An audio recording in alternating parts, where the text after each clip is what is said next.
Okay, hi, this is Howard. I'm recording this video because there are really few things that piss me off more than people trying to take advantage of other people on the internet.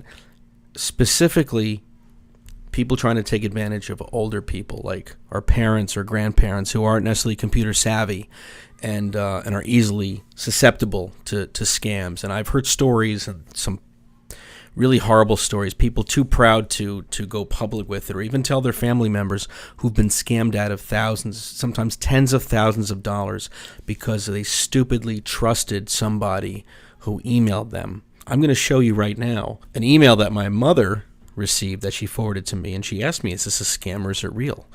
And I found 7 things that are wrong with this email that I want to share with you.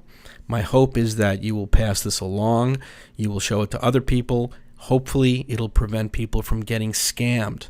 Okay? Number 1 is the overall look of this email. This email is supposedly from Amazon. It has an order number, which looks legitimate. The order number alone, maybe. But nothing else on this email looks legitimate.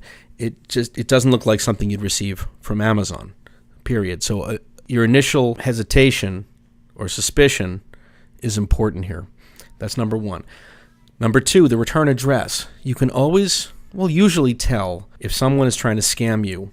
If they're saying that they're from UPS or they're from FedEx or they're from Amex, the suffix on the return address should be Amex.com, UPS.com, something that you can't copy easily. I can't go and create a UPS.com account. It belongs to UPS. So chances are if something has a UPS.com account, it comes from UPS.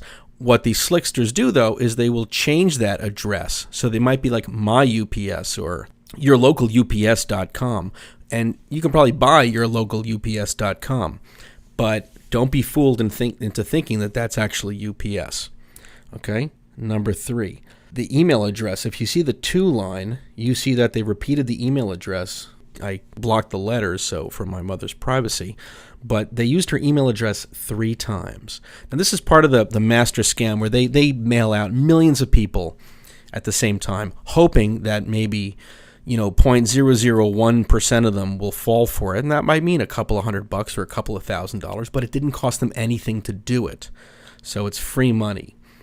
By using her email address 3 times, that's also sort of a wink, wink. This isn't legitimate. Why would they need it 3 times? What they usually do is, and oftentimes you'll see this, is they will have your email address and then a derivative of your email address, and that might be someone else in another part of the country. So you might be, Jimbo1276. They'll have Jimbo1277 on there too, because one of these Jimbos is going to click on this thing when they get to the J's in the alphabet. Remember, email is so simple. You click once, you can send out millions at a time. It's not like they're spending any amount of time really working you over. They did this once, and they're hoping some idiot falls for it. Number 4 rather, the signature line, the hello, and it has not my mother's name, or certainly not her Amazon name, the name she goes by in the Amazon, but it has her email prefix.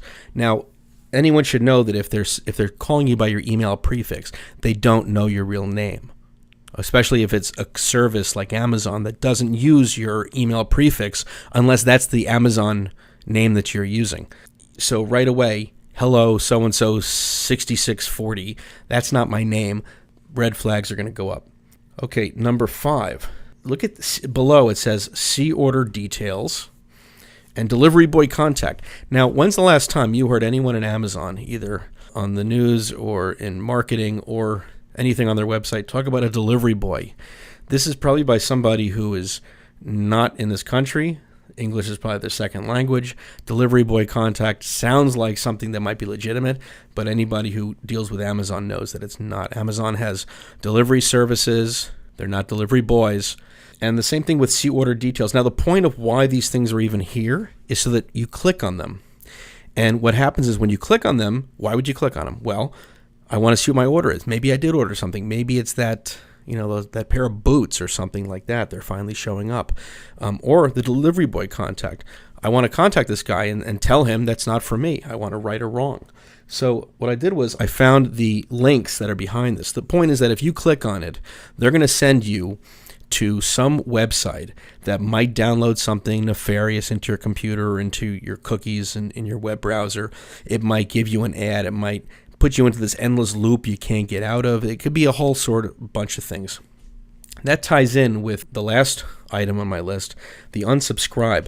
Amazon, to my knowledge, and I'm not 100% positive, they do not have an unsubscribe button. If you don't want to get emails, you have to go into the web portal, Amazon.com, and change your preferences or your settings. You can't just unsubscribe. So my guess is that the see order details, delivery boy contact, and unsubscribe, if you were to click on them, technically, if they were legitimate, they'd all go to different places. You know, see order details would bring you to the order page. Delivery boy contact would bring you, I don't know, God knows what. Unsubscribe would bring you to an unsubscribe page. But no, my suspicions were correct. I'm going to move this into it. I copied them without clicking on them. I copied the links and pasted them here so I wouldn't fall prey to these a-holes. And if you notice, it goes to safelinks.protection.outlook.com. I don't know what this is. I don't want to even think about what it might be, but it's certainly not an Amazon.com site. Chances are they're going to download something terrible into my machine and I'm going to regret it. Maybe they're going to plant something in my machine that's going to give them a keystroke indicator, so everything I type, passwords for banking or credit cards, the next thing I know, I'm cleaned out. You never know what can happen with these things. So be cautious. Please, please, please, if there's someone in your life or your friends' lives or neighbors who are older and might be susceptible to scams like this, pass this along. It'll save them a lot of grief, maybe a lot of money. People should be wise to this already, but unfortunately they're not. And the ones who aren't are usually older people. They fall prey to it. They lose their life savings. They fall into these traps. Their computers get locked up. They pay extortion fees to get them unlocked. It could be they can get cleaned out. It could be a lot of things. We're in the digital age. Anything is possible, unfortunately. So thank you for listening. Pass this along, and let's not get scammed.